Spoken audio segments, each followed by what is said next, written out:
ॐ शुक्लाम्बरधरं विष्णुं शशिवर्णं चतुर्भुजं प्रसन्नवदनं ध्यायेत् सर्वविघ्नोपशान्तये। या देवी स्तूयते नित्यं विबुधैर्वेदपारगैः सा मे वसतु जिह्वाग्रे ब्रह्मरूपा सरस्वती। निधये सर्वविद्यानां विषजे भवरोगिणां गुरवे सर्वलोकानां दक्षिणामूर्तये नमः। श्रीदक्षिणामूर्तिसुदेशिकेन्द्रं द्वैपायनं सूत्रकृतं मुनीन्द्रं श्रीशङ्करं भाष्यकृतं यतीन्द्रं मद्देशिकं चापि नमामि विद्यै। ॐ सहना भवतु सहनौ भुनक्तु सह वीर्यं करवावहै तेजस्विनावधीतमस्तु मा विद्विषावहैः। ॐ शान्ति शान्ति शान्तिः। ईशावास्योपनिषत् शान्ति। ॐ पूर्णमदः पूर्णमिदं पूर्णात् पूर्णमुदच्यते पूर्णस्य पूर्णमादाय पूर्णमेवावशिष्यते। ॐ शान्ति शान्ति शान्तिः। ॐ ईशावास्यमिदं सर्वं यत्किञ्च जगद्यां जगत् तेन त्यक्तेन भुञ्जीताः मा गतः कस्यचित् धनम् कुर्वन्नेवेह कर्माणि जिजीविषेत् सदगुं समाः। एवं त्वयि नान्यतेतोऽस्ति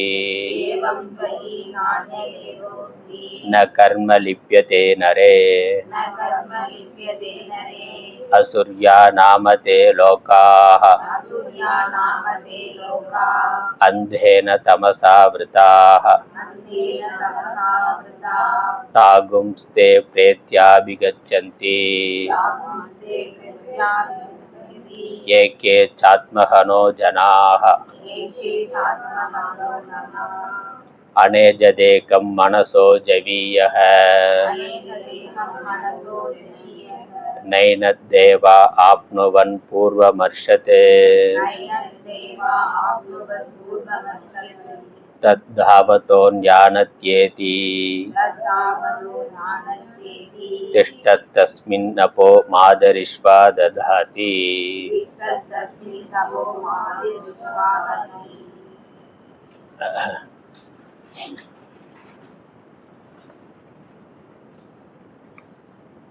பன்னிரெண்டாவது பக்கத்தில் ஸ்லோகத்துக்கான அர்த்தம் இருக்குது. இல்லை பாதி பார்த்துருக்குறோம், பாதி பாஷ்யம் பார்த்துருக்குறோம்.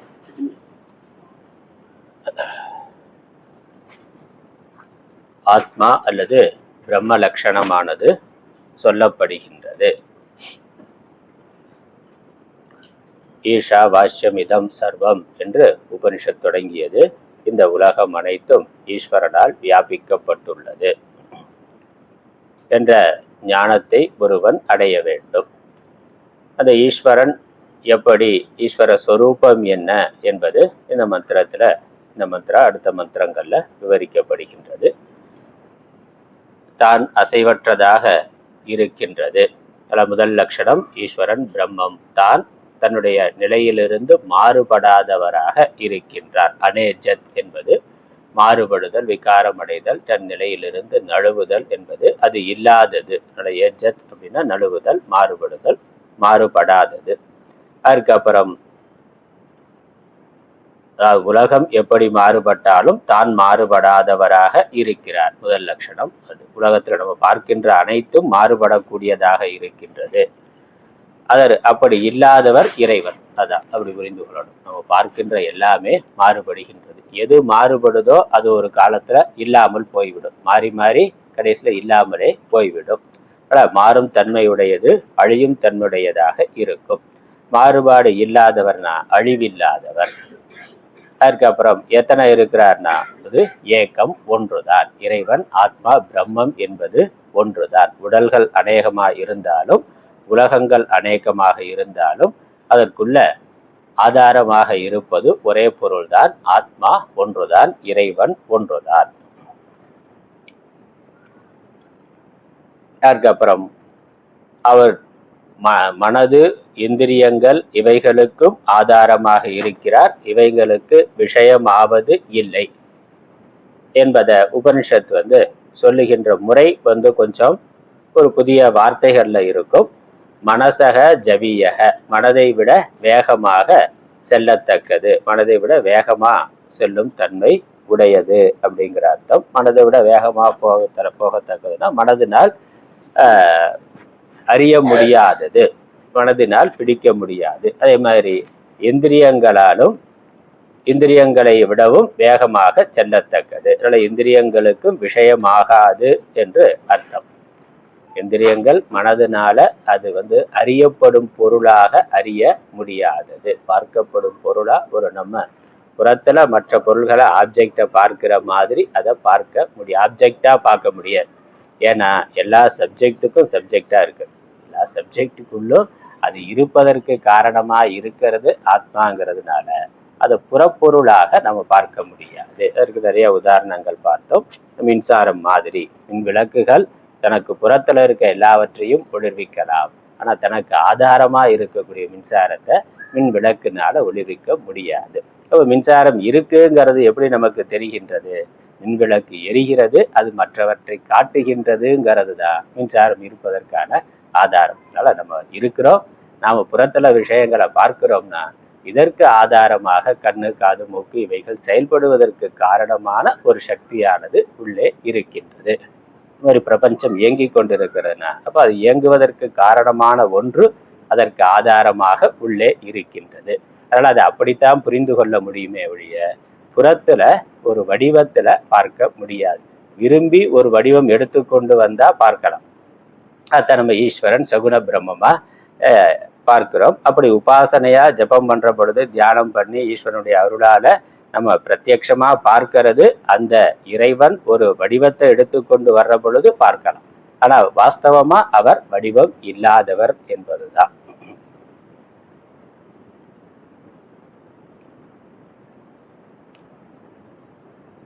தத் இஷ்டத்தஸ்மின் தாவதக அஞ்ஞான் அத்தியேதி, ஓடுகின்ற அனைத்தையும் விட அது வேகமாக செல்லுகின்றது. அப்படின்னா அதுக்கு அர்த்தம் விஷயங்களுக்கு புலப்படாதது என்பதுதான் பொருள். விஷயமாக ஆகாததுன்னு அர்த்தம். விஷயங்களை இந்திரியங்களால பார்க்க முடியாததுங்கிற அர்த்தம். அதை விட வேகமா போடுதுன்னா என்ன அர்த்தம்? அது பார்க்க முடியாது. அதற்கு அடுத்த கருத்து சொல்றதுக்கு முன்னாடி பாஷ்யத்துல ஆச்சாரியர் ஒரு விளக்கம் கொடுக்கிறார். அதான் நம்ம இப்ப பார்க்க வேண்டியது.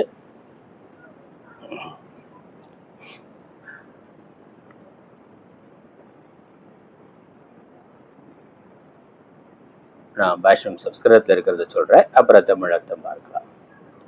சர்வ வியாபி தத் ஆத்ம தத்துவம் சர்வ சம்சார தர்ம வர்ஜிதம். அதுல இருக்காது, அதுல ஸ்லோகம் மட்டும்தான் இருக்கும். நான் சொல்றது சம்ஸ்கிருத விளக்கம், அப்புறம் அதுல தமிழ் புக்ல தமிழ்ல இருக்கிறது அப்புறம் பார்க்கலாம்.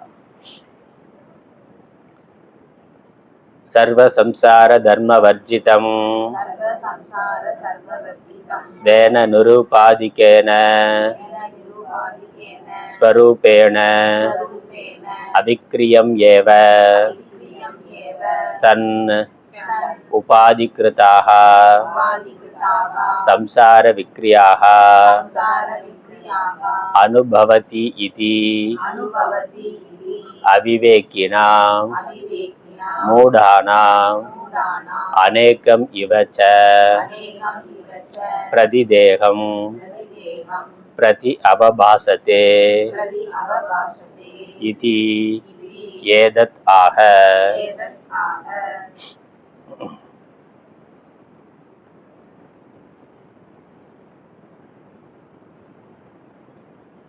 அந்த இரண்டாவது வரி இருக்கே, ரெண்டு ஸ்லோகத்துல மந்திரத்துல இரண்டாவது வரி, தத்தாவதோ அந்யான் அத்யேதி திஷ்ட தஸ்மின் நபோ மாதரிஷ்வா ததாதி அப்படிங்கிற வரிக்கு விளக்கம் என்ன பார்க்க போறோம். முதல் வரிக்கு விளக்கம் பார்த்தாச்சு, இரண்டாவது வரிக்கான விளக்கம். இந்த ஆத்மாவானது ஏகமாக சர்வ வியாபகமாக எங்கும் நிறைந்ததாக இருந்தாலும், ஆகாசம் மாதிரி எங்கும் நிறைந்ததாக இருந்தாலும், எங்கும் நிறைந்ததுங்கிறது மட்டுமல்ல, சர்வ சம்சார வர்ஜிதம், எல்லா சம்சார தர்மங்களும் இல்லாதது. சர்வ சம்சார தர்ம வர்ஜிதம்னா இந்த உடம்புக்கு இருக்கக்கூடிய எந்த தர்மமும் இல்லாததாக. உடம்புக்கு என்ன தர்மம் இருக்கு? முக்கியமா பிறக்கிறது, இறக்கிறது. முதல் தர்மம் பிறப்பு, இறப்பு. தர்மம்ங்கிறது அதனுடைய குணம்.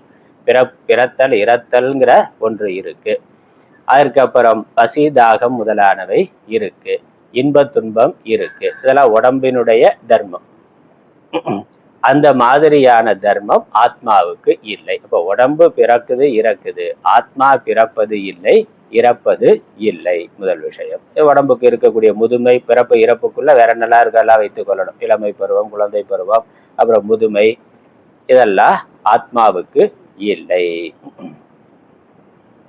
அதே மாதிரி இந்த பிராணன், உடம்புக்குள்ள இருக்கக்கூடிய பிராணன், அதுதான் பசி தாகம் இருக்கு. அந்த பசி தாகம்ங்கிறதும் உடம்புக்கு தான் பசி தாகம் இருக்கு, ஆத்மாவுக்கு பசி தாகம்ங்கிறது இல்லை, அது இல்லை. அப்புறம் மனதுல இன்ப துன்பங்கள் வருகின்றன. அந்த இன்ப துன்பம் மனதுக்கு தான், ஆத்மாவுக்கு இல்லை. அது அதற்கு சாட்சியாக இருக்கின்றது. அதனால இந்த தர்மங்கள் எதுவும் இல்லாததாக, வாஸ்தவமா அது அப்படித்தான் இருக்கு. இந்த உடம்போடு சேருகின்ற பொழுது இந்த தர்மங்கள் இருக்கிற மாதிரி நமக்கு தெரிந்தாலும், வாஸ்தவமா உடம்பு இல்லாம பார்க்கிற பொழுது அதற்கு எந்த தர்மமும் இல்லை. இப்ப நம்ம உடம்போட சேர்த்து உடம்பு வரைக்கும் நான் என்று வைத்துக்கொண்டு நாம விவகாரம் பண்றோம். அதனால நான் யார் அப்படின்னாக்கா நமக்கு உடம்பு வரைக்கும் நான்கிற எண்ணம் இருக்கு. உண்மையிலே இந்த உடம்பு நானா என்று நம்ம ஆராய்ச்சி பண்ணி பார்த்தா, விவகாரத்துல நான் ஆண், நான் பெண், நான் இந்த உயரம், இந்த எடை இருக்கிறேன், அப்புறம் பிளட் குரூப்ல இருந்து எல்லாம் நம்ம பயோடேட்டால என்னெல்லாம் போடுறோமோ அதெல்லாம் உடம்புக்கான அடையாளம் தானே. உடம்புல என்ன தன்மை இருக்கோ அதை வைத்து கொண்டுதான் நம்ம பயோடேட்டா எழுதுறோம். அப்ப உடம்பு தான் நான்கிறது இருக்கு. ஆனா உடம்பு தான் நானா அப்படின்னு கேட்டா உண்மை இல்லை என்பதுதான். ஏன்னா உடம்புல உயிர் இல்லை என்றால், வெறும் உடம்பு மட்டும் இருக்கிற பொழுது அதை நான்னு நம்ம சொல்றது இல்லை. அது ஒரு ஆளாவே சொல்றது இல்லை, ஆள் போயிட்டாருன்னா. அதனால இருந்த தாத்தா இன்னைக்கு எங்க காணோம்னாக்கா, இன்னைக்கு வெறும் உடம்பா இருக்கிறார். அப்ப எங்கன்னா அவர் போயிட்டார், இறைவனடி சேர்ந்தார் அப்படின்னு சொல்லி சொல்றோம். அப்ப இறைவனடி சேர்ந்தார்னா இது நாள் வரைக்கும் அந்த உடம்பைத்தான் நான் நினைச்சு கொண்டு அவர் விவகாரம் பண்ணார். நாமளும் அவரை உடம்புங்கிற அடையாளத்தை வைத்து கொண்டுதான் விவகாரம் பண்ணோம். ஆனா திடீர்னு இன்னைக்கு அவர் எங்கன்னாக்கா உடம்பு இங்கதான் இருக்கு. உடம்பு தான் அவர்னா அவர் இங்கதானே இருக்காருன்னு சொல்லணும். ஆனா உயிர் போயிட்டா, ஆள் ஜீவன் உள்ள இல்லைன்னாக்கா அவர் இல்லை போய்விட்டார்னா, இப்போ உடம்பு இருக்கே. இப்போ உடம்பு வேற, உள்ள இருந்த ஜீவன் வேறேங்கிறது நமக்கு தெரிகின்றது. அது அனுபவத்துல இருக்கு. இருந்தாலும் விவகாரத்தோட உடம்போட சேர்ந்து இருக்கிறதுனால உடம்பு வரைக்கும் நான்கிற எண்ணம் வைத்திருக்கிறோம். சாஸ்திரம் என்ன சொல்லுது? உடம்பு வேறு, உள்ள இருக்க ஆத்மா வேறு.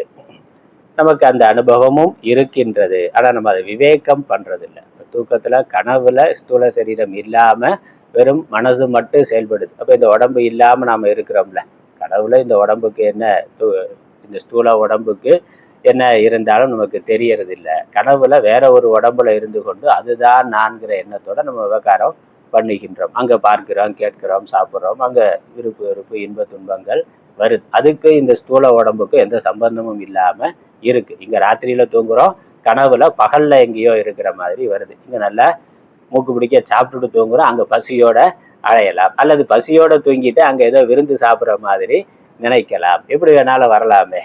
அதனால அப்ப இந்த உடம்பு சம்பந்தம் இல்லாம உடம்போட இருக்கிற பொழுதே நாம இருக்கிறோம், இருக்க முடியுது. கனவுல இருக்கிறோம், தூக்கத்துல, ஆழ்ந்த தூக்கத்துல அது மனசு செயல்படாம இருக்கு.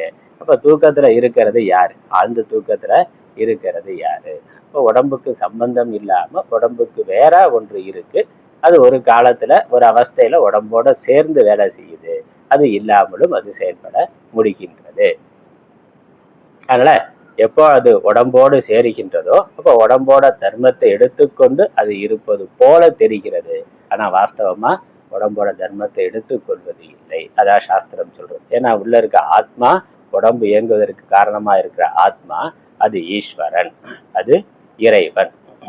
அவர் உடம்போட தர்மத்தை எடுத்துக்கொண்டாக்கா அப்ப 1000 உடம்பு இருக்குன்னா 1000 தர்மம் உடையவரா இருக்கணும். அப்படி இல்லை, அவர் தனியாக தான் இருக்கிறார். அதை உதாரணம் பார்த்தோம். சூரியன் இருக்கு, சூரிய ஒளி இருக்கு, கீழே பூமியில பல நீர்நிலைகள் இருக்கிற பொழுது ஒவ்வொரு நீர்நிலையிலையும் ஒரு சூரியனுடைய பிரதிபிம்பம் தெரியுது. ஒவ்வொரு 1000 குடத்துல தண்ணீர் இருந்தாக்கா 1000 சூரியனா தெரிகின்றது. அப்புறம் அந்த நீர்நிலை கலக்கமா இருந்தா சூரியன் தெளிவில்லாம இருக்கு, தெளிவா இருந்தா இருக்கு. இல்ல காற்றுல அது அடைந்ததுன்னா அந்த சூரியன் உடைந்து போன மாதிரி தெரிகின்றது. உண்மையிலேயே அது அப்படி இருக்கான்னா அப்படி இல்லை, வாஸ்தவமா இருக்கிறது ஒரு சூரியன் தான். ஆனா அந்த உடல் என்ற உபாதி வர்ற பொழுது அதுல பிரதிபிம்பம் ஏற்பட்டு பலவாக தெரிகின்றது. அதே மாதிரி மனது உடம்பு ஜடமானது, அதுல ஆத்மாவோட பிரதிபிம்பம் வர்ற பொழுது அது இயங்குகின்றது. அப்ப அந்த மனது எப்படி என்ன குணத்துல இருக்கோ அந்த குணத்தை ஆத்மா அடைந்தது போல இருக்கு. தண்ணீர் கலக்கமா இருந்தா சூரியன் கலக்கமா இருக்கிற மாதிரி, அல்லது கண்ணாடியில நம்மளுடைய பிரதிபிம்பத்தை பார்க்கிறோம், கண்ணாடி தெளிவா இருந்தா முகம் தெளிவா தெரியுது, கண்ணாடியில ஏதோ அழுக்கு ஒட்டி இருந்தா முகத்திலேயே அழுக்கு இருக்கிற மாதிரி தெரியுதே ஒழிய உண்மையிலேயே முகத்துல அழுக்கு இருக்கான்னு அந்த பிரதிபிம்பத்துல அது தெரிகின்றது. உண்மையான முகத்துல அது இல்லை. ஒரு கண்ணாடி கீறல் விழுந்து பல துண்டுகளா இருந்தா முகமும் பலவா தெரியும். அதனால அது உண்மை முகம் அப்படி இருக்கான்னா பல முகமா இருக்கான்னா இல்லை, அது ஒன்றாகத்தான் இருக்கு.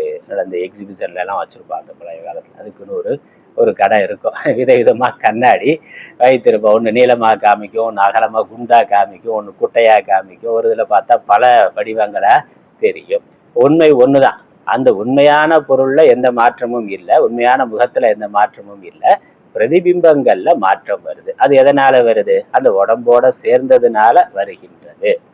அதனால அப்படி இந்த ஆத்மா உள்ள இருக்கு, ஆத்ம சைத்தன்யம் மனதுல பிரதிபிம்பிக்கின்ற பொழுது மனது இயங்குகின்றது, அது உடம்போட சேர்ந்து உடம்பை இயக்குகின்றது.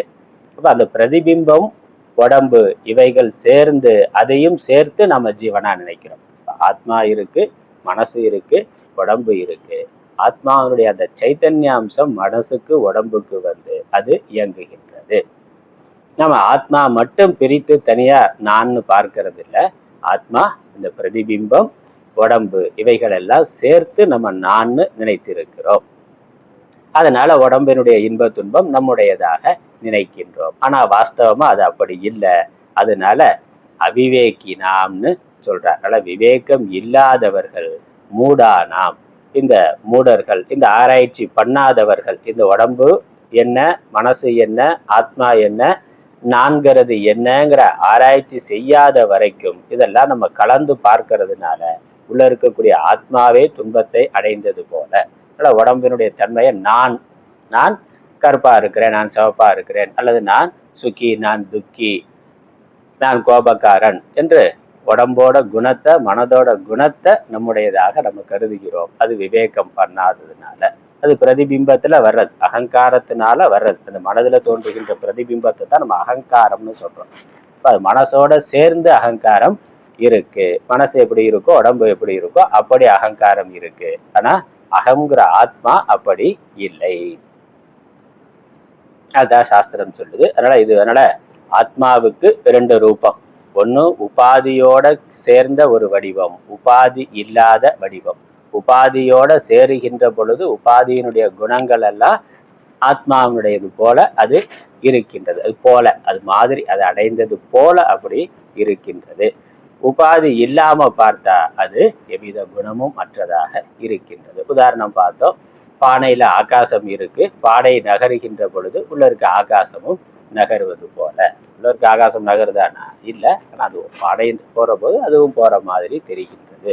ஆனா உள்ளே வெளியே ஒரு ஆகாசம் தான் இருக்கின்றது. அதனால இங்க தமிழ்ல பார்த்தோம்னா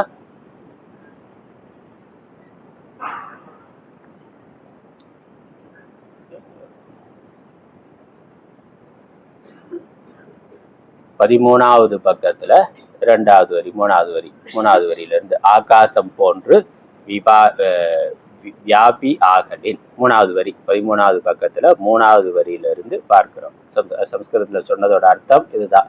ஆகாசம் போல வியாபி ஆகலின். வியாபினாக்க எங்கும் நிறைந்ததாக, காலதேச வரையறை இல்லாம எல்லா இடத்திலும் இருப்பதா இருக்கிறதுக்கு வியாபின்னு பேர். அதுக்கப்புறம் சர்வ சம்சார தர்மம் இன்றி சர்வ வியாபியான அந்த ஆத்ம தத்துவம். சர்வ சம்சார தர்மம்னாக்கா உடம்போட தர்மம், உடம்புக்கு இருக்கக்கூடிய மனதுக்கு இருக்கக்கூடிய தர்மங்கள், பிறப்பு இறப்பு முதலான தர்மங்கள். சர்வ சம்சார தர்மம் இன்றி சர்வ வியாபியான அந்த ஆத்ம தத்துவம். அந்த ஆத்மாவானது அதனுடைய யதார்த்த சுரூபம் சர்வ வியாபகமா இருக்கு, எவ்விதமான குணங்களும் இல்லாம இருக்கு. உடனே மின்சாரம்ங்கிறதா நமக்கு உதாரணம். மின்சாரம் அது வெப்பமானதா, சூடானதா, குளிர்ச்சியானதா, இல்ல ஒளிரும் தன்மையுடையதா, அது காற்று தன்மையுடையதான்னா மின்சாரம் மட்டும்னா அது எதுவும் இல்லை. அந்த மின்சாரம் ஒரு உடம்போட சேர்ற பொழுது, ஒரு மின்சாதனத்தோட சேர்ற பொழுது, மின்சாதனத்தோட குணம் என்னவா இருக்கோ அதுக்கேற்ற மாதிரி அது செயல்படுகிறது. ஃபேனுக்குள்ள இருந்தா காற்றா வருது, லைட்ல இருந்தா ஒளியா வருது, ஃப்ரிட்ஜில் இருந்தா குளிர்ச்சியா வருது, ஏசியில இருந்தா குளிர்ச்சியா செயல்படுது, அயன் பாக்ஸ்ல இல்ல வேற ஹீட்டர்ல இருந்தா வெப்பமா இருக்கு. இப்போ மின்சாரத்துக்கு இத்தனை குணம் இருக்கான்னா அது ஒரே தன்மையில இருக்கு. எந்த உடம்போட சேருதோ அதுக்கேற்ற மாதிரி ஒரு குணத்தை அடைகின்றது. அது உடம்பு சம்பந்தத்துல வந்தது. சம்சார தர்மம் இன்றி சர்வ வியாபியான அந்த ஆத்ம தத்துவம் தனது நிருபாதிக்க ஸ்வரூபத்தினால் அவிக்கிரியமாக இருந்து, நிருபாதிக்கேன ஸ்வரூபேன அவிக்கிரியம் ஏவ சன்னு. அவிக்கிரியம்னாக்கா விக்கிரியான மாறுபடுதல், மாறிக்கொண்டே இருத்தல். அவிக்கிரியம்னாக்கா மாறுபடாமல் இருந்து. நிருபாதிக்கம்னா இந்த உடம்போட சம்பந்தம் இல்லாத பொழுது, உடம்பு இல்லாத பொழுது, தான் மாத்திரம் இருக்கிற பொழுது அது எந்த மாறுபாடும் இல்லாததாக இருந்து. அதுக்கப்புறம் உபாதியினால் செய்யப்பட்ட எல்லா சம்சார விக்கிரியைகளையும் அனுபவிக்கின்றது போன்றும். அவர் உடம்போட சேருகின்ற பொழுது அந்த உடம்பினுடைய விகாரம், நம்ம நடந்து போனா நான் நடக்கிறேன், பார்க்கிறேன், பேசுகிறேன், செய்கிறேன்னு சொல்றோமே, அப்ப அந்த நான்கிறது உடம்போட சேருகின்ற பொழுது இத்தனை கர்மாவை பண்ற மாதிரி இருக்கின்றது, அனுபவிக்கின்றது போலும். நல்லா வாஸ்தவமா அனுபவிக்கல, அனுபவிக்கிற மாதிரி இருக்கின்றது. இப்ப நம்ம விவேகம் இல்லாத பொழுது உண்மையிலேயே நான் அனுபவிக்கிறேன், நான் செய்கிறேன்னு நினைக்கிறோம். உண்மையிலே உடம்போட சேர்ந்த அகங்காரம் தான் பார்க்குது, பேசுது, கேட்குது, செய்யுது. ஆத்மா அதற்கு வேற இருக்கின்றது. ஆனா ஆத்மாவும் அந்த அகங்காரம் உடம்போட விவேகம் இல்லாததுனால எல்லாமே நம்முடையதாக, ஆத்மாவினுடையதா நம்ம நினைக்கின்றோம். அதனால என்ன சொல்றார், மூடர்களாய அவிவேகிகட்கு அநேகம் போன்றும். அனுபவிக்கின்றது போன்றும், அநேகம் போன்றும். அநேகம்னா ஒவ்வொரு உடம்புலையும் ஒன்னு இருக்கிற மாதிரி, ஒவ்வொரு உடம்புலையும் ஒவ்வொரு ஆத்மா இருக்கிறதா நினைக்கப்படுது. குடத்துல இருக்கக்கூடிய பிரதிபிம்பம் சூரியன், ஒவ்வொரு சூரியன் இருக்கிற மாதிரி நினைக்கிறதா. அநேகமா இல்ல, ஏக்கமா ஒன்றாத்தான் இருக்கு. எவ்விதமான இன்ப துன்பங்களையும் அனுபவிக்கிறது இல்லை, ஆனா அனுபவிக்கிறது போல. அது போன்றும்ங்கிறது ரொம்ப முக்கியமானது. போன்றும் அப்படின்னாக்கா அது அப்படி இல்லைன்னு அர்த்தம். அது மாதிரி இருக்கே ஒழிய அது அப்படி இல்லைன்னு அர்த்தம். நீ ரொம்ப ஒரு புத்திசாலி மாதிரி இருக்கேன்னு, ரொம்ப அழகா என்ன இன்னைக்கு கொஞ்சம் அழகா இருக்க மாதிரி தெரியுதுன்னா என்ன அர்த்தம், அது இல்லைன்னு அர்த்தம். அப்ப அந்த மாதிரி போலன்னு சொன்னாக்கா உண்மையில அது அப்படி இல்லைன்னு அர்த்தம். அதே மாதிரி அனுபவிக்கிறது மாதிரினாக்கா அது உடம்போட சேர்ந்ததுனால அனுபவிப்பது போல இருக்கு. வாஸ்தவமா அது அதற்கு வேறானது. அதுதான் விவேகம் இல்லாத பொழுது நானே அனுபவிக்கிறேன், நான் பிறந்தேன், நான் வளர்கிறேன், எனக்கு சுகம் இருக்கு, துக்கம் இருக்கு, நான் ஆண், நான் பெண் எல்லாம் நினைக்கிறதெல்லாம் உடம்ப வைத்து கொண்டு நினைக்கிறோம். உண்மையிலேயே ஆத்மா அப்படி அல்ல. ஒவ்வொரு தேகத்திலும் விளங்குகின்றது. ஒவ்வொரு உடம்புலையும் அது இருக்கிற மாதிரி இருக்கின்றது. விவேகம் இல்லாதவர்கள் அதை கலந்து பார்க்கிறார்கள். விவேகம் இருக்கிறவர்கள், இந்த ஆத்ம ஞானம் இருக்கிறவர்கள், ஆத்மா ஒன்றுதான், சூரியன் ஒன்றுதான், அது பல உடல்களோடு சேர்கின்ற பொழுது, அந்த குடம் நீர்நிலைன்னு வர்ற பொழுது அது அநேகமாக தெரிகின்றது என்று புரிந்து கொள்ளுகிறார்கள். அதுக்கப்புறம் அடுத்த என்னது, பாஷ்யம் படிக்கிற சம்ஸ்கிருதத்துல படிச்சுட்டு அப்புறம் தமிழ் அர்த்தம். தத்தாவதஹ திருத்தம் கச்சதஹ அந்யான் ஆத்ம விலக்ஷணான் மனோவாக் இந்திரிய பிரபுருத்தீன் அத்யேதி அதீத்ய கச்சதி இவ இவ அர்த்தம் ஸ்வயம் ஏவ தர்ஷயதி திஷ்டத் இதி ஸ்வயம் அவிக்ரியம் ஏவ சன் இதி அர்த்தஹ. இந்த மந்திரத்துல இரண்டாவது வரிக்கான அர்த்தம் இங்கதான் மந்திரம் தத் தாவதஹ. அது தாவதஹ தாவதஹனாக்கா ஓடுவது போல. திருத்தம் கச்ச திருத்தம் தான் அசையாம இருந்து ஓடுவது போல. அத்யேதி அத்யேதினாக்கா அதீத்ய கச்சதி கடந்து செல்கின்றது அப்படின்னு கடந்து செல்வது போல. இந்திரியங்கள் மனசு வாக்கு இந்திரியங்கள் முதலானவைகள் செல்லுகின்ற பொழுது அதுவும் செல்வது போல, அப்புறம் அதை கடந்தது போல இருக்கின்றது. எங்க நம்ம தமிழ் புக்ல அர்த்தம் பார்த்தாக்கா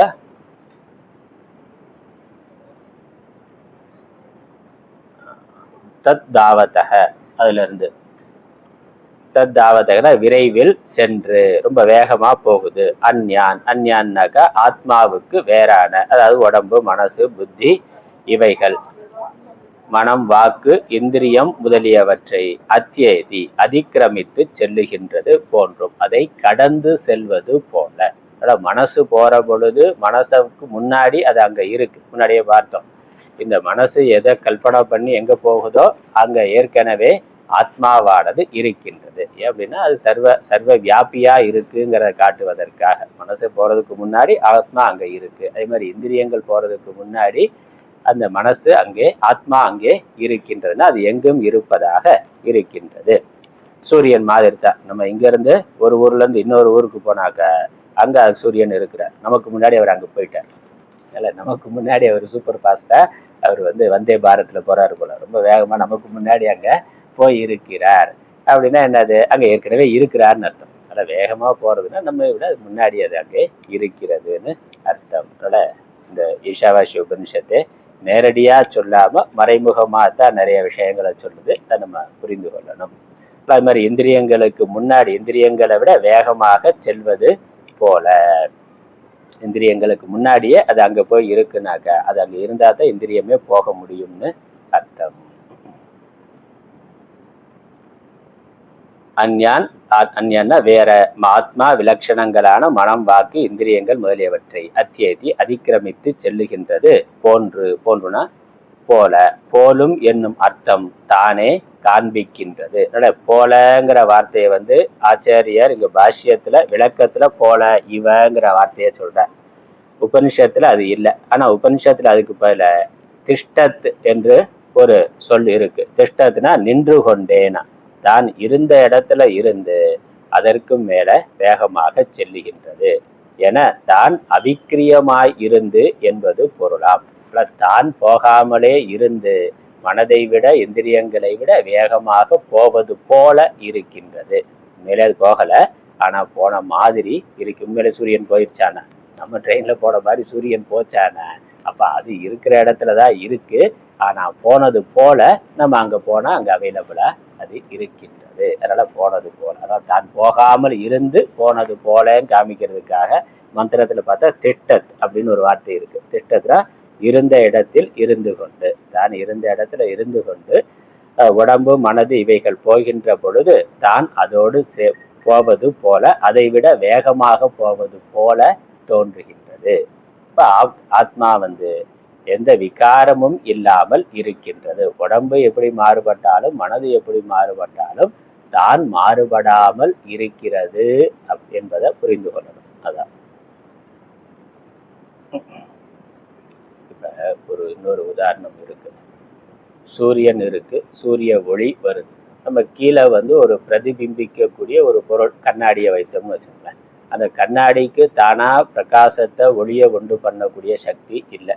ஆனா சூரியனுக்கு முன்னாடி வைக்கிற பொழுது அந்த கண்ணாடியில ஒரு சூரிய பிரதிபிம்பம் வருது. அது அப்படியே ஏதாவது ஒரு பக்கம் ஒரு இருட்டறை இருக்கு, அது ஜன்னல் வழியா அந்த இருட்டறைக்குள்ள திருப்பினோம்னா அந்த இருட்டறைக்குள்ள ஒளியானது வரும். அந்த ஒளி எங்க இருந்து வருது? கண்ணாடியில இருக்கக்கூடிய பிரதிபிம்பத்தின் வழியா வருகின்றது. கண்ணாடிக்கு உண்மையிலேயே பிரதிபிம்பிக்கிற சக்தி இருக்கா? ஒளி உண்டு பண்ணக்கூடிய சக்தி இருக்கானா? இல்லை. சூரிய ஒளியை அது வாங்கி தான் பிரகாசம் அடைந்து அந்த பிரகாசத்தை இன்னொரு இருட்டான பகுதியில அந்த இன்னொரு பகுதிக்கு அதை கொடுக்கின்றது. அதே மாதிரி தான் மனசு. ஆத்மா இருக்கு, இந்த மனசு இருக்கு.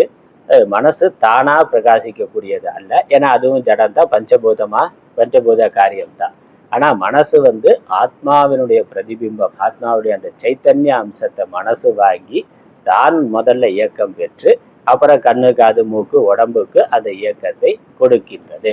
மனசுங்கிறது உடம்புக்குள்ள இருக்கக்கூடிய சூக்ஷ்ம சரீரம். எல்லாமே சூக்ஷ்ம சரீரம்ங்கிற பொழுது கர்மேந்திரியங்கள், ஞானேந்திரியங்கள், இது எல்லாமே சேர்ந்தது மனசு, எல்லாம் சேர்ந்தது சூக்ஷ்ம சரீரம். அது இந்த ஸ்தூல சரீரத்தோட சேர்ந்து முதல்ல சூக்ஷ்ம சரீரம் செயல்படுது, ஆத்ம சைத்தன்யத்தை வாங்கி சூக்ஷ்ம சரீரம் செயல்படுது.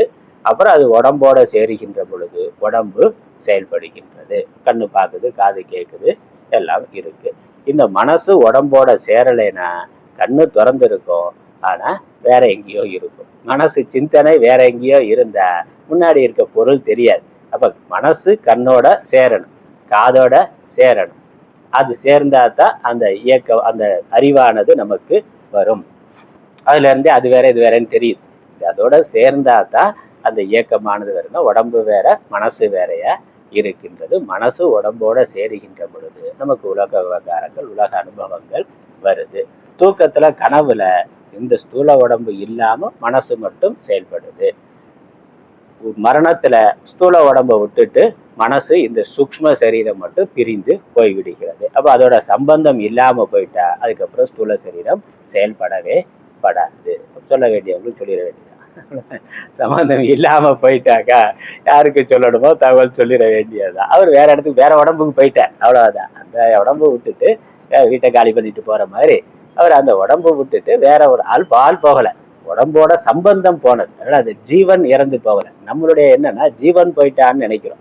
ஜீவன் போறதில்லை, அந்த ஜீவனுக்கு அந்த உடம்போட இருந்த சம்பந்தம் போய்விட்டது. அவர் வேற ஒரு உடம்பை தேடி போயிட்டார். ஏன்னா இந்த உடம்பு இதுக்கு மேல பயன்படாது, பழசாயிருச்சு, நிறைய பிரச்சனைகள் இருக்கு, வேணான்னு போயிட்டார். இது ரொம்ப பழசாயிடுச்சு, குடி இருக்க முடியாதுன்னா காலி பண்ணிட்டு அடுத்த வீட்டுக்கு போறோமே, அந்த மாதிரி தான் பயணம் இருக்கு.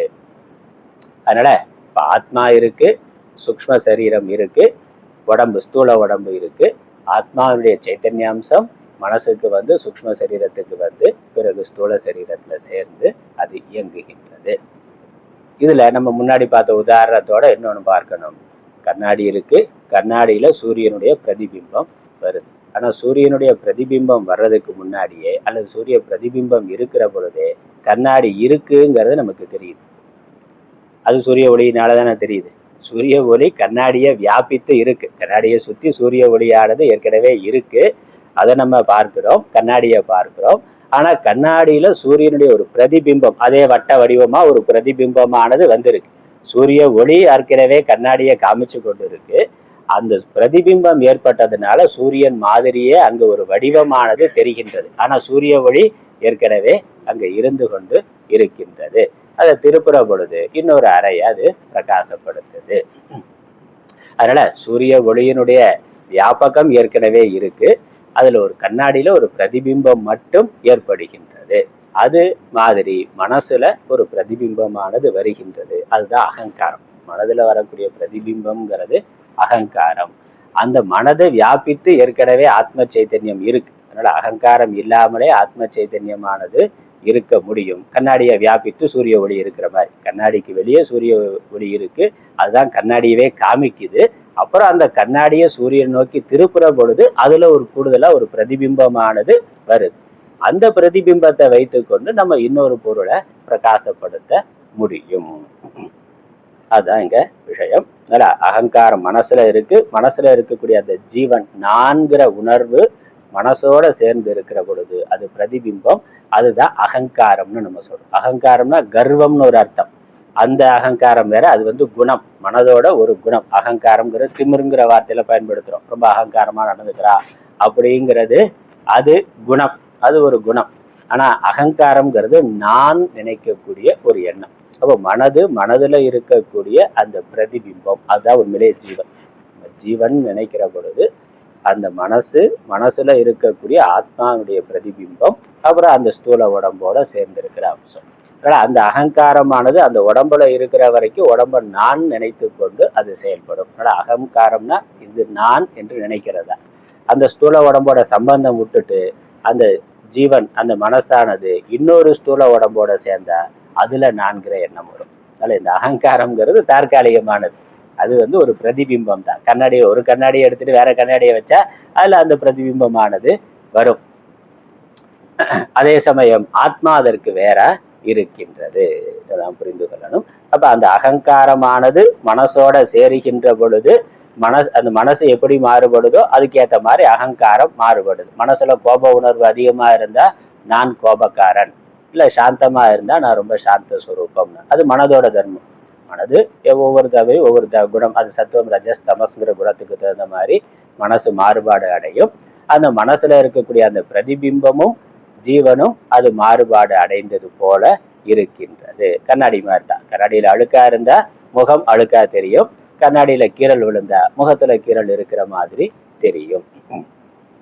அந்த மாதிரி பிரதிபிம்பத்துல மாறுபாடு வருது, வாஸ்தவத்துல மாறுபாடு இல்லை. இது வந்து ஒரு தனி உடலை வைத்துக்கொண்டு ஜீவனை வைத்துக்கொண்டு நம்ம புரிந்து கொள்ள வேண்டிய விஷயம். அதனால்தான் போன்றுங்கிறது அங்க தான் மாறுபடாமல் இருந்து மாறுபட்டது போல, அதே மாதிரி ஆத்மா மாறுபடாமல் இருந்து உடம்போடு மாறுபடுவது போல, அது பிரதிபிம்பத்தினால ஜீவத்துவத்தை அடைந்தது போல மாறுபடுவது போல இருக்கின்றது. இது ஒரு உடம்பை வைத்து பார்க்கிற பொழுது. இதே மாதிரி தான் உலகத்துல இருக்கக்கூடிய எல்லா உடல்களையும் ஈஸ்வரன், அந்த ஆத்மா பரமாத்மாவானவர் இயக்கி கொண்டிருக்கிறார். அது அடுத்த வரியில அதான் வருது. மாதரிஸ்வா அப்படிங்கிற அந்த வார்த்தை, தஸ்மின் தஸ்மின் மாதரிஸ்வான்னு அடுத்த வாக்கியம். அது மாதரிஸ்வா என்பது கிரண்ய கர்ப்ப தத்துவத்துக்கு பேரு. அதாவது ஒட்டுமொத்த உலக இயக்கமும் இப்படித்தான சொல்ற. நம்ம ஒரு உடம்பை எடுத்துக்கொண்டு உடம்புல மனசு, சூக்ஷ்ம சரீரம், ஸ்தூல சரீரம்னு ஒரு உடம்பை மட்டும் வச்சு பார்க்கிறோம். அது அப்படியே உலகத்துல இருக்கக்கூடிய எல்லா உடம்பையும் எடுத்துக்கொண்டா எல்லா உடம்புக்கும் அதே தத்துவம் தான், அதே தான். ஒரு குடத்துல சூரிய பிரதிபிம்பம், எண்ணற்ற குடங்கள் இருக்கிற பொழுது 1000 சூரிய பிரதிபிம்பம். அப்போ ஒட்டுமொத்த உலக இயக்கமும் இந்த பிரதிபிம்பத்தினால நடக்கின்றது. வாஸ்தவமா ஆதாரமா இருக்கக்கூடிய பரமாத்மா தான் மாறுபடாமல் அப்படியே இருக்கிறார். அதனால ஒரு லைட்டை எடுத்துக்கொண்டு அதுல என்ன இருக்கு, என்ன தத்துவம் இருக்கு, அது எப்படி இயங்குது என்று பார்க்கிறோம். அதுல ஒரு ஸ்தூலமான பாகம் இருக்கு, அதுக்கப்புறம் அதுல ஒளிரும் தன்மையை உண்டு பண்ணக்கூடிய ஒரு சூக்ஷ்மமான அம்சம் இருக்கு. லைட்டு ஒரு எல்இடி இருக்குல்ல, அதான லைட்டோட ஸ்தூலமான பாகம் நமக்கு வெளியே தெரியுது. அப்புறம் அதற்குள்ள அந்த மின்சாரத்தை ஒளியாற்றலாக மாற்றக்கூடிய ஒரு சின்ன பொருள் இருக்கு. அந்த குண்டு பல்பு இருந்தபோது டங்ஸ்டன் ஒரு இலை இருந்தது. அப்போ ஸ்தூலமா உள்ள இருக்க அந்த டங்ஸ்டன் இலை இறந்து போச்சுனாக்கா கரண்ட்டும் இருக்கும், பல்பும் இருக்கும், ஆனா வெளிச்சம் வராது. இல்ல டங்ஸ்டன் இலை இருந்து வெளியே இருந்த பல்பு உடஞ்சு போச்சுனாலும் அது எரியாது. இல்ல ரெண்டும் நல்லா இருக்கு, கரண்ட் இல்லைனாலும் அது வேலை செய்யாது. அப்போ 3 இருக்கு. ஒரு ஸ்தூலமான பாகம் இருக்கு, அதுக்குள்ள சூக்ஷ்மமான ஒரு அம்சம் இருக்கு, அதற்கு மேல அதுக்கு ஒரு பவர், ஒரு சக்தியானது இருக்கின்றது. அதே மாதிரி தான் ஸ்தூலமான உடம்பு, மனசு, ஆத்மா என்பது. இப்போ ஒரு பல்புல என்ன தியரி, என்ன ஃபார்முலாவோ 1000 பல்பு இருந்தா அதே தான். அதே மாதிரி நம்ம உடம்பை எடுத்துக்கொண்டு இது எப்படி இயங்குதுன்னு பார்த்தா இதற்குள்ள ஒரு உயிர் ஆத்மா இருக்கு. ஒட்டுமொத்த பிரபஞ்சத்தை எடுத்துக்கொண்டு அது எப்படி இருக்குன்னா அது அப்படியே தான் இருக்கு. அதனால அண்டத்தில் உள்ளது பிண்டத்தில், இல்ல பிண்டத்தில் உள்ளது அண்டத்தில். ஒரு பானை சோற்றுக்கு ஒரு சோறு பதம்னா ஒரு சோறு எடுத்து வெந்து எப்படி இருக்குன்னு பார்த்தா அதான் முழு சோறு. கடல்ல ஒரு சொம்பு தண்ணீர் எடுத்து அதை ஒரு துளி தண்ணீர் எடுத்து ஆராய்ச்சி பண்ண ஒட்டுமொத்த கடல் தண்ணீரும் அப்படித்தான் இருக்கும். அதான் அடுத்த வரியில சொல்லுங்க. இது வரைக்கும் உடம்பு ஜீவன்னு பார்த்துட்டு இந்த மொத்தமா சமஷ்டி, அதுக்கு பேர் சமஷ்டின்னு சொல்லுவோம். மொத்தம்ங்கிறத சமஷ்டின்னு சொல்லுவோம். சமஷ்டி பிரபஞ்சமும் இதே தத்துவத்துலதான் இருக்கின்றதுங்கிறது அடுத்த வரி. சம்ஸ்கிருதத்துல படிக்கிறேன். தஸ்மின் ஆத்ம தத்வே சதி நித்ய சைத்தன்ய ஸ்வபாவே மாதரிஸ்வா மாதரி அந்தரிக்ஷே ஸ்வயதி கச்சதி இதி மாதரிஷ்வா வாயுः சர்வ பிராணபிருத் கிரியாத்மகः யத் ஆஸ்ரயாணி காரியகரண ஜாத்தானி யஸ்மின் ஓதானி புரோதானி ச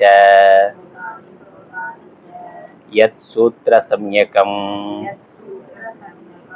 சர்வஸ்ய ஜகதः விதாரயித்ரு ச மாதரிஷ்வா அபஹ கர்மாணி பிராணினாம் சேஷ்டா லக்ஷணானி அக்னி ஆதித்ய பர்ஜன்யாதீனாம் ஜ்வலன தஹன பிரகாஷ அபிவர்ஷன ஆதி லக்ஷணானி ததாதி விபஜதி இதி அர்த்தः.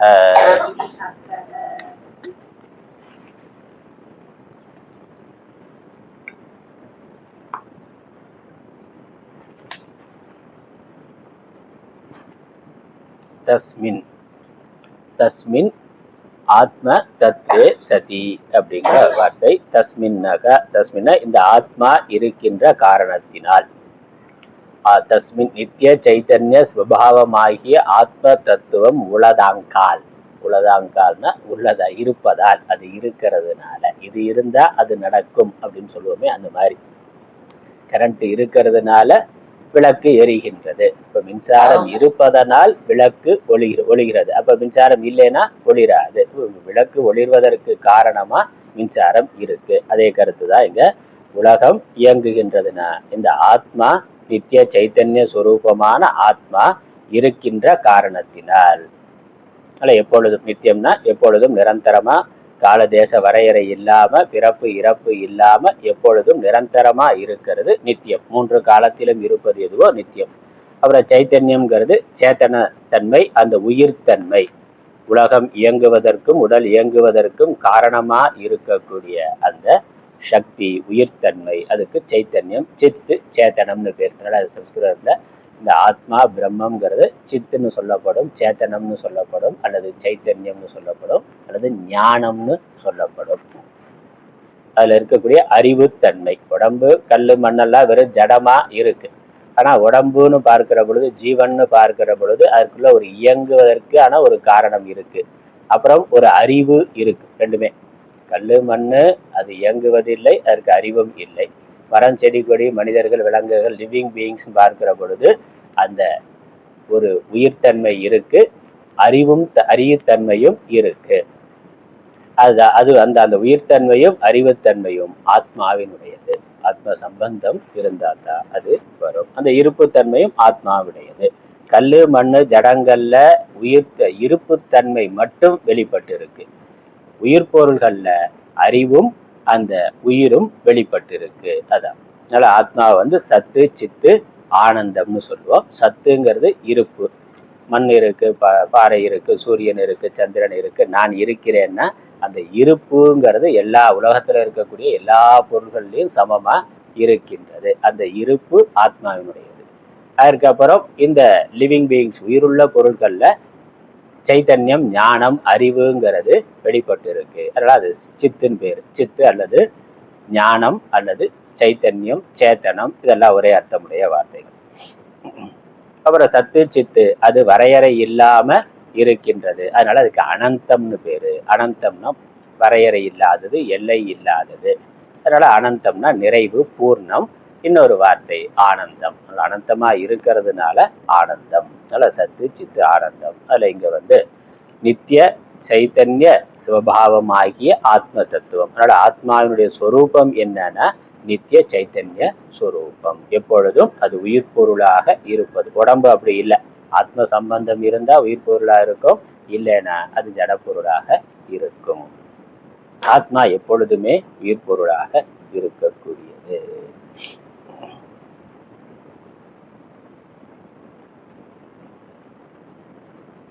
அதாவது உடம்பு இருக்கு, இந்த ஆத்மா உடம்புல உயிர் இருக்கே, இந்த உயிர் உடம்பிலிருந்து தோன்றியதும் அல்ல, தோன்றுவது அல்ல. உடம்புல இருந்து உயிர் தோன்றல, உடம்பு வேறானது, உயிர் வேறானது.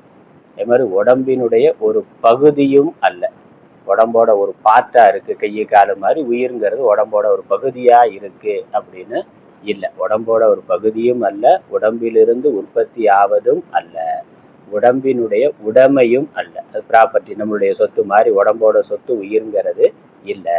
உடம்பு வேற, உயிர் முற்றிலும் வேறானது. மின்சாரம் வேற, பல்பு வேற. பல்புல இருந்து மின்சாரம் உற்பத்தி ஆகுதான்னா அப்படி இல்லை. இல்லை பல்போட ஒரு பகுதியா மின்சாரம் இருக்கான்னா அப்படி இல்லை. அப்புறம் பல்போட உடைமையா மின்சாரமானா அப்படி இல்லை. பல்புங்கிறது வேற, மின்சாரம்ங்கிறது முற்றிலும் வேறு வேறான பொருள். அப்ப அந்த மின்சாரம் தனக்குன்னு சொந்தமான இருப்புடைய ஒன்று. அந்த மின்சாரம் இந்த உடம்போட பல்போட சேர்ற பொழுது பல்பானது இயக்கம் பெறுது. இல்லை இன்னொரு கேள்வி வரும், அப்ப இந்த பல்பு தனக்குன்னு சொந்தமான இருப்புடையதான்னா உண்மையிலேயே பல்பு சொந்தமான இருப்புடையது கிடையாது, மின்சாரம் மட்டும்தான். ஏன்னா மின்சாரம் எப்போ இருக்கோ, மின்சாரம் தெரியும், மின்சாரத்தை கண்டுபிடிச்ச பிறகுதானே பல்பு. மின்சாரம் இல்லைன்னா பல்பே கிடையாது, மின்சாரம் இல்லைன்னா எந்த மின்சாதனங்களும் கிடையாது. அப்போ மின்சாதனங்களுடைய இருப்பு மின்சாரத்தை சார்ந்தது. எப்போ மின்சாரம் கண்டுபிடிக்கப்பட்டதோ அதன் பிறகுதான் இதெல்லாம் வந்ததே ஒழிய இது இல்லைன்னா அது இல்லை. அது மட்டும் இல்லை, உண்மையிலேயே மின்சாரம் தான் இருக்கு, பல்பு ஃபேனு இதெல்லாம் எதுவுமே இல்லை. இதெல்லாம் போட்டு எரிச்சா என்ன வரும்? கரண்ட் வரும். எல்லாத்தையும் போட்டு எரிச்சா கரண்ட் வரும்ல. எல்லாத்துலயும் எனர்ஜி இருக்கு. மின்சாரம்ங்கிறது ஒரு எனர்ஜி தானே, ஒரு பவர் தானே. அப்ப இதை எல்லாத்தையும் போட்டு எரிச்சா அதுல இருந்து மின்சாரத்தை உற்பத்தி பண்ண முடியும். நிலக்கரியில இருந்து மின்சாரம் எடுக்கிற, நிலக்கரி என்ன ஒரு ஜடப்பொருள் தானே, மண்ணு தானே, அது கண்ணங்கரையர்னு இருக்கு. ஆனா அதை எரிக்கின்ற பொழுது அதுல இருந்து ஒரு பவரை கொண்டு வர முடியுது. அப்ப எல்லாவற்றிலும் அந்த மின்சக்தி இருக்கு. அணுவோட இயக்கமே மின்னாற்றல் தான், அணுவோட இயக்கமே மின்னாற்றல் தான். அதனால எல்லாமே மின்சார ரூபமா தான் சக்தி. அதனாலதான் மேட்ரு எனர்ஜிங்கிறான். எனர்ஜி தான் மேட்ரா இருக்கு, மேட்ரு தான் எனர்ஜியா இருக்கு. எனர்ஜி மேட்ருங்கிறது ரெண்டு பொருள் கிடையாது, ஒரு பொருளோட ரெண்டு நிலைகள் தான் மேட்டர் எனர்ஜிங்கிறது. அதான் அறிவியல் சொல்றது. நம்ம என்ன சொல்றோம், மேட்ரு எனர்ஜி ரெண்டுக்கும் ஆதாரமா இருக்கிறது ஆத்மான்னு சொல்றோம். இந்த மேட்ரு எனர்ஜியா ஆத்மான்னு சொன்னா அது ஜடம் தான். மேட்ரு எனர்ஜி தான் மேட்டரா இருக்கு, மேட்ரு தான் எனர்ஜியா இருக்குன்னா ரெண்டுமே ஜட பொருள். இதற்கும் ஆதாரமா இருக்கிறது ஆத்மா என்பது சொல்றது. அதனால ஆத்மா உடம்போல இருந்து உற்பத்தி ஆகிறதும் கிடையாது, உடம்பினுடைய ஒரு பகுதியும் கிடையாது, உடம்பினுடைய உடைமையும் கிடையாது. ஆத்மா உடம்புக்கு வேறான சொந்தமான இருப்புடையது. அதை சார்ந்துதான் உடம்பானது இருக்கின்றது. ஆத்மா இல்லைன்னா உடம்புங்கிறது இல்லை. அதான் இங்க சொல்றார். அதனால இந்த ஆத்மா இருக்கின்ற காரணத்தினால், நித்திய சைத்தன்ய சுரூபமான ஆத்ம தத்துவம் உளதாங்கால், அது இருக்கின்ற காரணத்தினால், அது இருப்பதினால்தான் மாதரிஷ்வாங்கிறது ஒரு வார்த்தை. மாதரிஷ்வானா வாயு, ஆகாசத்து வாயு, காற்றுக்கு பேர். உலகம் முழுக்க வியாபித்து இருக்கக்கூடிய காற்று இருக்கே, அதுக்கு மாதரிஷ்வான்னு ஒரு பேர். ஏன் அப்படி பேர் வந்திருக்கு? உபனிஷத்துல மாதரிஷ்வான்னு பேர் சொல்லியிருக்கு. அதுக்கு ஆச்சாரியர் விளக்கம் கொடுக்கிறார். மாதரினாக்கா ஆகாசத்தில் என்ற அர்த்தம். மாதரி அப்படின்னா ஆகாயத்தில். ஸ்வயத்தினா செல்கின்றது, கச்சத்தின்னு அர்த்தம். ஆகாசத்துல சஞ்சரிக்கிறதுனால, ஆகாசத்துல பயணப்பட்டு கொண்டு இருக்கிறதுனால காற்றுக்கு மாதரிஷ்வான்னு ஒரு பேர்.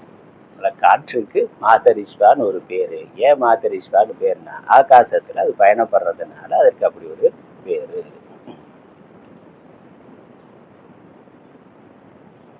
மாதரிஷ்வாகர, மாதரி ஆகாயத்தில், ஸ்வயதி செல்லுகிறது, ஆதலின் மாதரிஷ்வா வாயு ஆம்.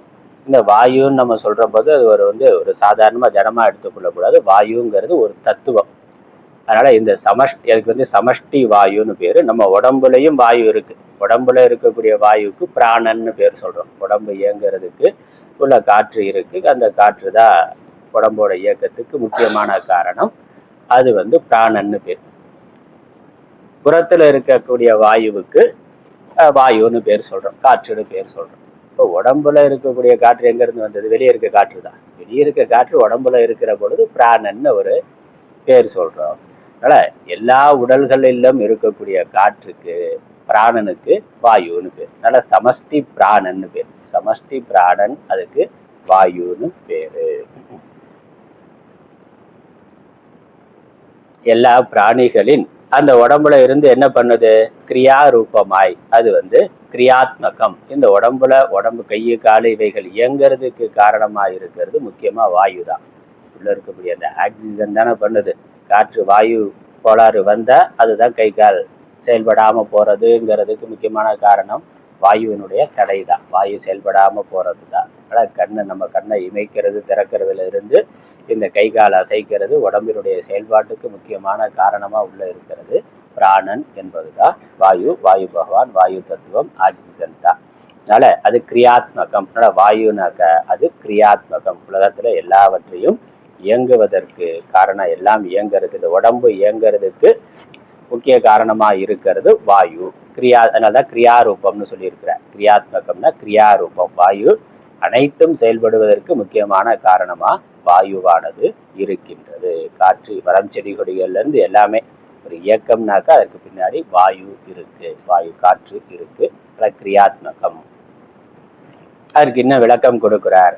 எதனை ஆசிரியித்து? எத் ஆசிரயாணி காரிய கரண ஜாத்தானி யஸ்மின் ஓதானி புரோதானி ச. எதை ஆசிரியித்து? எதை ஆசிரியித்துனா சார்ந்து இருந்து காரிய கரண கூட்டங்கள் இருக்கின்றனவோ. காரியம்னாக்க இந்த ஸ்தூல சரீரத்துக்கு காரியம்னு பேர்.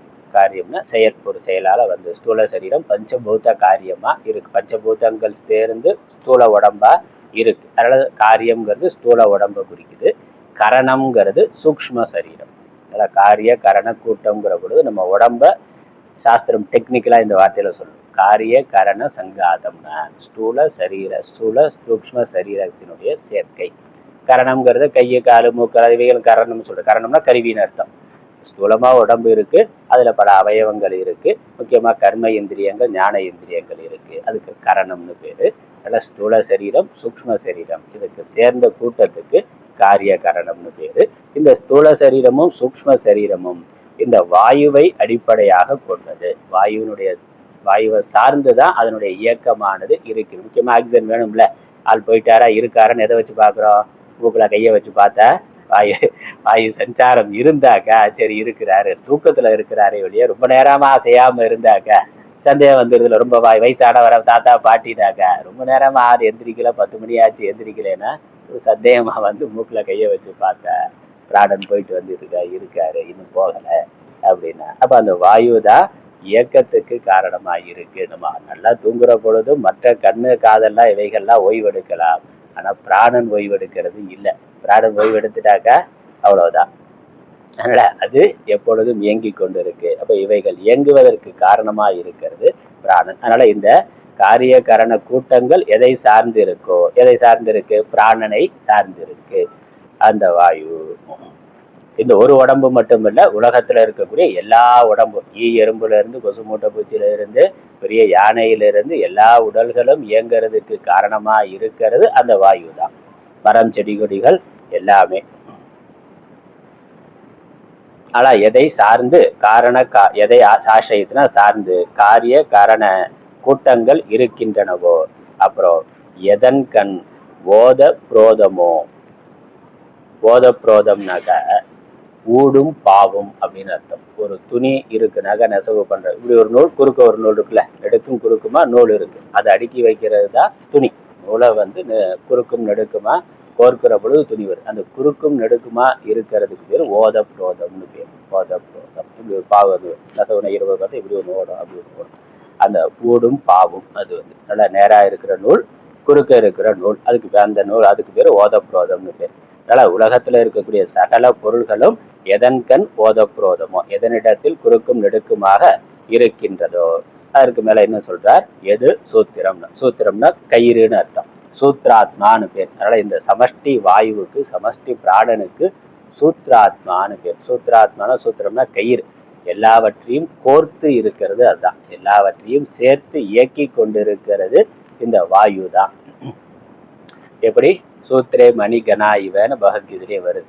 ஒரு மணி மாலை இருக்குன்னா பலவிதமான தனித்தனியான மணி இருக்கு.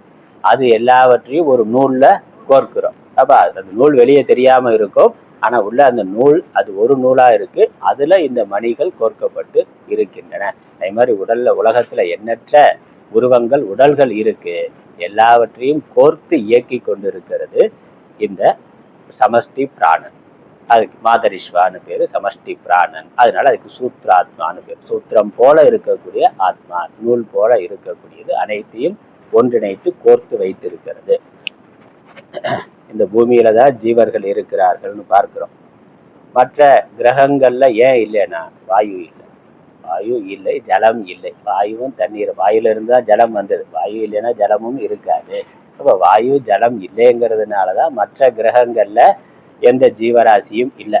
அப்ப உலகத்துல இந்த பூமி கிரகத்துல இருக்க சகல ஜீவராசிகளையும் இருக்க வச்சிருக்கிறது, இருக்கிறதுக்கு காரணமா இருக்கிறது, எல்லாத்தையும் ஒன்று சேர்த்து பிடிச்சி வச்சிருக்கிறது பிராணன் தான், வாயு தான், சமஷ்டி பிராணன்.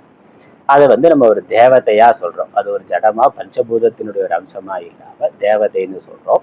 அதனால அதுக்கு ஹிரண்ய கர்ப்பன்னு பேர். அதாவது சாஸ்திரத்துல இன்னொரு வார்த்தை சமஷ்டி பிராணன் அல்லது சமஷ்டி சூக்ஷ்ம சரீரம்னு சொல்லியிருக்கோம். அது அதுக்கு இன்னொரு பேரு ஹிரண்ய கர்ப்பன் என்று பெயர். ஹிரண்ய கர்ப்பன். அதனால வேற வேதாந்த நூல்கள்ல பார்க்கிற பொழுது சமஷ்டி சூக்ஷ்ம சரீர அபிமானி ஹிரண்ய கர்ப்பன்னு சொல்லுவோம். அந்த ஹிரண்ய கர்ப்பன் தான் சமஷ்டி பிராணன் வாயு.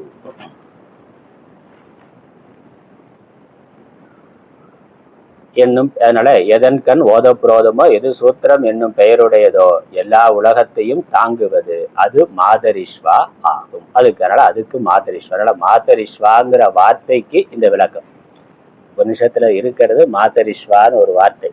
மாதரிஸ்வானாக்கா அதுக்கு வாயு பேரு. சமஷ்டி வாயு சமஷ்டி பிராணனுக்கு பேரு.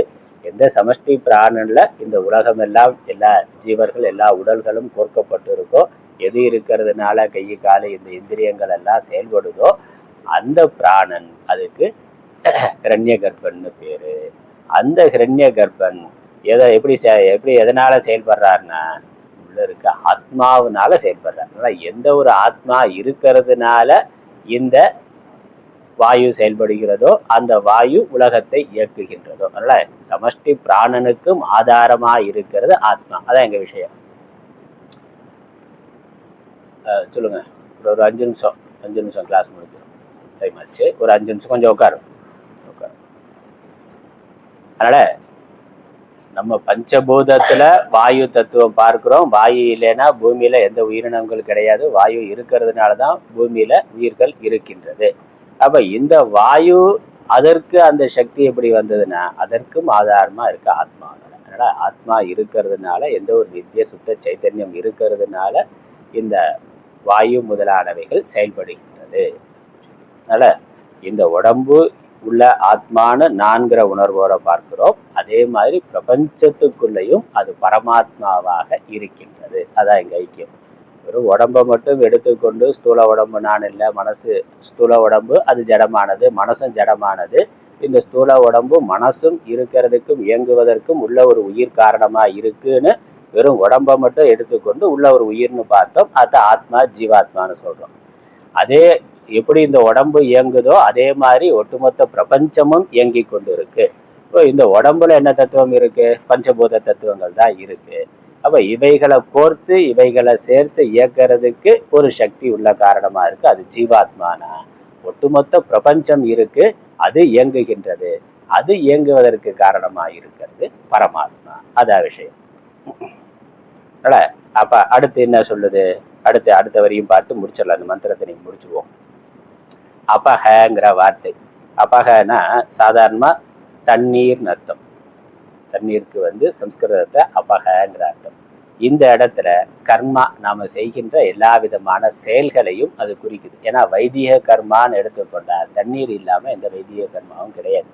அதனால ஆகு பெயரா தண்ணீர்ங்கிற வார்த்தை இங்க நம்ம செய்கின்ற எல்லா செயல்களையும் குறிப்பதா இருக்கு. அதனால கர்மாணி பிராணி நாம் சேஷ்டா லட்சணானி. எல்லா ஜீவர்களும் செயல்படுவதற்கு செயல்படுகின்ற லட்சணத்தை உடைய கர்மா, அதற்கு அபகன்னு பேர், தண்ணீர் என்று பெயர். தண்ணீருங்கிற வார்த்தை மந்திரத்துல இருக்கு. அந்த தண்ணீருங்கிறதுக்கு இங்க கர்மான்னு பேர். ஏன்னா தண்ணீர் இல்லைனாலும் நாம இல்லை, வாயு இல்லைன்னா நாம இல்லை, இது மாதிரி தண்ணீர் இல்லைனாலும் எந்த ஜீவராசியும் தண்ணீர் இல்லாம இல்லை. அதனால எந்த கர்மாவும் இல்லை, எந்த செயல்பாடுகளும் இல்லை. அதனால தண்ணீருக்கு கர்மான், கர்மாவுக்கு தண்ணீர்னு பெயர், ஆகு பெயரா இங்க சொல்லப்பட்டிருக்கு. அதை விளக்கம் கொடுக்கிறார். அக்னி ஆதித்ய பர்ஜன்யாதீனாம். அக்னிங்கிறது அக்னி தத்துவம், ஆதித்யங்கிறது சூரியன், பர்ஜன்யம்னா மழை முதலானவைகள். அப்ப உலகத்துல இருக்கக்கூடிய இந்த சக்திகள் எல்லாத்துக்கும் பின்னாடி நம்ம அக்னினா அக்னி தேவன், ஆதித்யன்னா ஆதித்ய தேவன், ஆதித்ய நாராயணன், சூரிய நாராயணன். பர்ஜன்யம்னா அதற்கும் தேவதையா வருணன்கிறத சொல்றோம், இந்திரன்கிறத சொல்றோம். இப்படி ஜுவலன தகன பிரகாஷ. அக்னினா பிரகாசம் உடையதா, இந்த ஜுவலனம்னாக்கா ஒளி எரியறது, தகனம்ங்கிறதா எரிக்கிறது, பிரகாசம்ங்கிறது சூரிய ஆதித்யன் பிரகாசமா இருக்கிறார். அபிவர்ஷனம், அபிவர்ஷனம்னா மழையோட தன்மை, பெய்யறது. அக்னி இருக்கு, சூரியன் இருக்கு, மழை இருக்கு. அது எப்படி இருக்கு? பிரகாசம் உடையதா இருக்கு, எரிக்கும் தன்மை உடையதா இருக்கின்றது. அப்ப இந்த அக்னி, மழை, சூரியன் இவைகளெல்லாம் அதனோட குணங்களோட இருப்பதற்கு காரணமா ஆத்மா இருக்கிறது. அதான் எங்க விஷயம். நம்ம தமிழ்ல அர்த்தம் பார்த்தோம்னாக்கா, அபக பிராணிகளின் சேஷ்டா லட்சணமான கர்மங்களை, அபகன கர்மங்களை. அக்னி அது என்னங்கிறத சொல்றார். அக்னி, சூரியன், மேகம் முதலியவற்றினது ஜுவலித்தல், தகித்தல், பிரகாசித்தல். அக்னிங்கிறது ஜுவலம், பிரகாசமுடைய, ஜொலித்தல்னாலும் பிரகாசம்ங்கிற அர்த்தம் தான். சூரியன் அதுலேயும் பிரகாசம்ங்கிறது இருக்கு. மேகத்துல வர்ஷித்தல்ங்கிறது இருக்கு. பொழிதல், மேகம்னா பொழிதல், மழையாக பொழிதல் என்பது முதலிய லட்சணங்களை ததாதி பகுக்கின்றது என்பது பொருள். அதாவது இந்த கிரண்ய கர்ப்ப தத்துவம் தான், வாயு தத்துவம் தான் சூரியன், சந்திரன், அக்னி, மழை முதலானவைகளுக்கு அது அதற்கான வேலையை கொடுக்கின்றது. கிரண்ய கர்ப்பன் தான் எல்லாவற்றுக்கும் அது அதற்கான வேலையை கொடுக்கின்றார். எதனால? அவர் ஆத்மா தத்துவம் இருக்கிறதுனால கிரண்ய கர்ப்பன் இயங்கி அவர் இவைகளுக்கு எல்லா வேலைகளையும் கொடுக்கின்றார். எனவா அதற்கு இன்னொரு உதாரணம் கொடுக்கிறார். அல்லது இந்த ததாதி அப்படிங்கிறது பகுத்து கொடுக்கிறது அப்படிங்கிற ஒரு அர்த்தம், அல்லது ஆதாரமாக தாங்குவதாக இருக்கிறது அப்படிங்கிற ஒரு அர்த்தம். அதையும் படிச்சு முடிச்சிருவோம். தாரயதி தாரயதி இதி வா பீஷாஸ்மாத் வாதः பவதே இத்யாதி ஸ்ருதிப்யः சர்வாஹி காரியகரணாதி விக்ரியா நித்ய சைத்தன்ய ஆத்மஸ்வரூபே சர்வாஸ்பதபூதே சதி ஏவ பவந்தி இதி அர்த்தः. இந்த ததாதி என்பதற்கு பிரித்து கொடுத்தல், அதாவது ஆத்மா கிரண்ய கர்ப்ப தத்துவம் என்பதன் மூலமாக எல்லா சூரியன் முதலான எல்லாவற்றிற்கும் அது அதனுடைய வேலையை பிரித்து கொடுக்கிறது. பரமாத்மா தான் எல்லாத்தையும் பிரித்து கொடுக்கிறார். அதாவது பரமாத்மா பிரித்து கொடுக்கிறார், அவர் நேரடியாக பிரித்து கொடுக்கிறார். பரமாத்மா முன்னிலையில் பரமாத்மா இருக்கிறதுனால கிரண்ய கர்ப்பன் முதலானவர்கள், கிரண்ய கர்ப்பன் மற்ற தேவதைகளுக்கு அவரவர்களுடைய வேலைகளை பிரித்து கொடுக்கின்றது ஒரு அர்த்தம். அதனால பிரித்து கொடுக்குதல்ங்கிற அர்த்தம் எடுத்துக்கொள்ளலாம், அல்லது தாங்குகிறதுன்னு அர்த்தத்தை எடுத்துக்கொள்ளலாம்னு இன்னொரு அர்த்தம் உபனிஷத்துல இருந்து மேற்கோள் காட்டி சொல்றார். தாரயதி இதிவா, ததாதிங்கிறதுக்கு தாரயத்தின்னு அர்த்தம், தாங்குதல் என்ற அர்த்தம். அதற்கு உபனிஷத்து மந்திரம் மேற்கோள் தைத்திரிய உபனிஷத்திலிருந்து பீஷாஸ்மாத் வாதः பவதே. தமிழ்ல பார்த்தோம்னாக்கா அல்லது தரிக்கின்றது எனவாம். ததாதிங்கிறதுக்கு முதல்ல பகுக்கின்றது என்பது பொருளாம். அந்த ததாதிங்கிற வார்த்தைக்கு பங்கு போட்டு கொடுக்கறது. வீட்டுல நாம குழந்தைகளுக்கு ஆளுக்கு ஒரு வேலையை பிரிச்சு கொடுக்குறோமே, அப்படி பிரிச்சு கொடுக்கறது. அது ஒரு கம்பெனில முதலாளி அவர் யார் யார் என்ன வேலையை செய்யறது பிரிச்சு கொடுக்குற மாதிரி அந்த கிரண்ய கர்ப்பன் மற்ற எல்லா தேவதைகளுக்கும் வேலையை பிரிச்சு கொடுக்குறார். அதனால ஒரு மேனேஜர் கீழே இருக்கிறவங்களுக்கு வேலையை பிரிச்சு கொடுக்குற மாதிரி. அப்புறம் மேனேஜருக்கு என்ன, அதுக்கு மேல பாஸ் இருக்கிற, அது மாதிரி ஹிரண்ய கர்ப்பனுக்கு மேல பாஸ் வந்து ஆத்மா. ஆத்மாவுடைய கட்டளையை ஹிரண்ய கர்ப்பன் செய்கிறார், அவருக்கு கீழே மற்றவர்கள் வேலை செய்கிறார்கள். அதனால பிரித்து கொடுத்தல்ங்கிற அர்த்தம், அல்லது தரிக்கிறது தாங்குகிறதுங்கிற அர்த்தம் அதற்கு. இதன்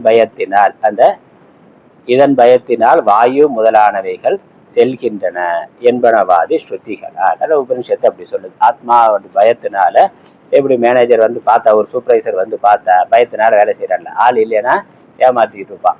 ஆள் ஒரு சூப்பர்வைசர் இருந்து பார்க்குறாரு, மேனேஜர் ஒரு ரவுண்ட்ஸ் வர்றாருன்னா அப்போதான் வேலை செய்கிற மாதிரி ஒன்று வேலை செய்கிற மாதிரி நடிப்பான். அப்பையும் இல்லைன்னா கொஞ்சமாவது வேலை செய்வான். அது இல்லைன்னா அதுவும் இல்லை. அந்த மாதிரி ஆத்மா இருக்கிறதுனாலதான் இவைகள் பயத்தினால் வேலை செய்கின்றன ஒரு ஸ்ருதி வாக்கியம். தாத்பரியம் என்னது? காரணம் முதலிய கிரியைகள் யாவும் எல்லாவற்றிற்கும் ஆஸ்பதமாயுள்ள, ஆஸ்பதம்னா ஆதாரம்னு அர்த்தம், அனைத்திற்கும் ஆதாரமாயுள்ள நித்திய ஆத்ம சைத்தன்யம் இருக்கும் இடத்தே உண்டா. ஆத்மா இருக்கிறதுனாலதான் இவைகள் இருக்கு, ஆத்மா இருக்கிறதுனாலதான் இவைகள் செயல்படுகின்றன. அது தனிப்பட்டபடியில ஒரு உடம்பு எடுத்துக்கொண்டாலும் ஜீவாத்மா இருக்கிறதுனால உடம்பு இருக்கு, மனசு இருக்கு, அது செயல்படுகின்றது.